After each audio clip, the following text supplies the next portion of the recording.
نحمده ونصلي على رسول الكريم. اعوذ بالله من الشيطان الرجيم. بسم الله الرحمن الرحيم. ولتكملوا العدة ولتكبروا الله على ما هداكم ولعلكم تشكرون. صدق الله العلي العظيم وصدق رسول النبي الكريم ونحن على ذلك من الشاهدين والشاكرين والحمد لله رب العالمين. محترم عزیز دینی بھائیو، آج ہمارے لیے عید کا دن ہے جو بڑا خوشی کا دن ہے.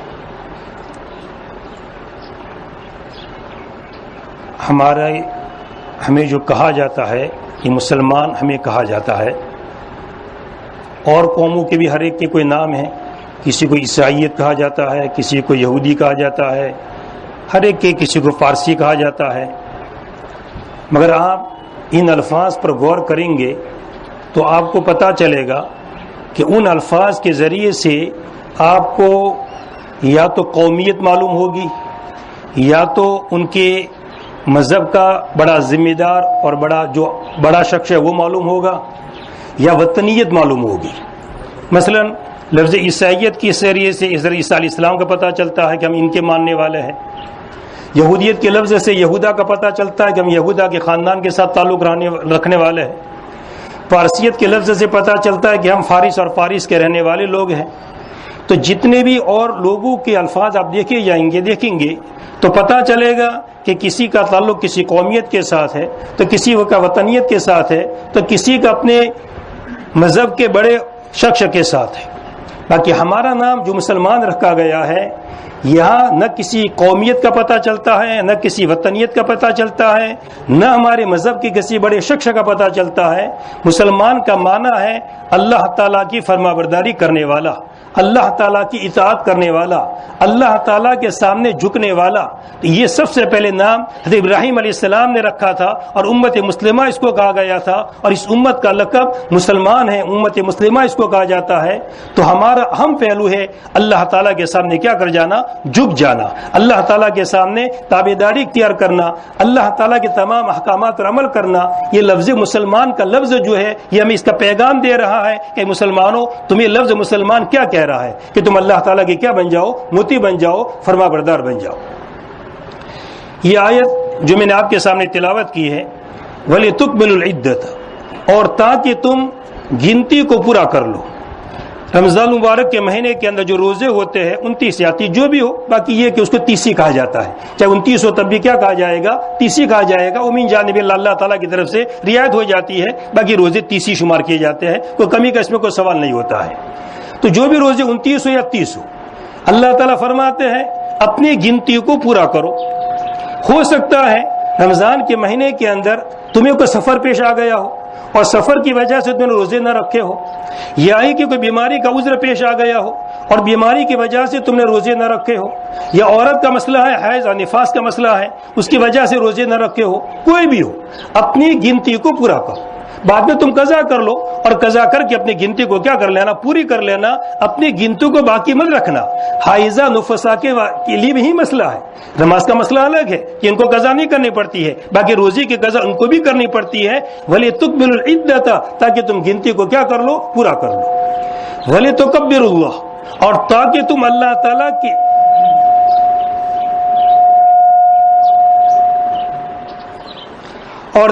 اللہ تعالیٰ کی بڑائی بیان کرو.